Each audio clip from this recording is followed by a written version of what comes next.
اعوذ باللہ من الشیطان الرجیم بسم اللہ الرحمن الرحیم اللہم صلی علی محمد وآل محمد۔ مومنین مسلمین اس چیز کا خاص خیال رہے کہ مومنین فون بھی کرتے ہیں اور پوچھتے بھی ہیں کہ اگر وہ مستقل مریض ہے تو کیا اس نے ظہر کی نماز تو پڑھ لی، مثلا اس نے عصر کی نماز پڑھنی ہے، کیا وہ دوبارہ وضو کرے؟ کیونکہ وہ مستقل پیشاب کے قطروں کا مریض ہے، ہوا کے خارج ہونے کا مریض ہے، نہیں اب اسے وضو کرنے کی ضرورت نہیں ہے۔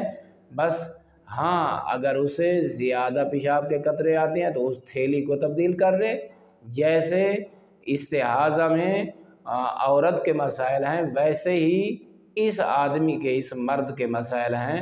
اسے چاہیے کہ وہ تھیلی تبدیل کر رہے، پیڈ وغیرہ تبدیل کر رہے اور ان جگہوں کو دھو لے۔ اسے اب وضو کرنے کی ضرورت نہیں ہے۔ جس وضو کے ساتھ اس نے ظہر کی نماز پڑھی ہے اسی وضو کے ساتھ اب یہ عصر کی نماز بھی پڑھ سکتا ہے۔ والحمد للہ رب العالمین۔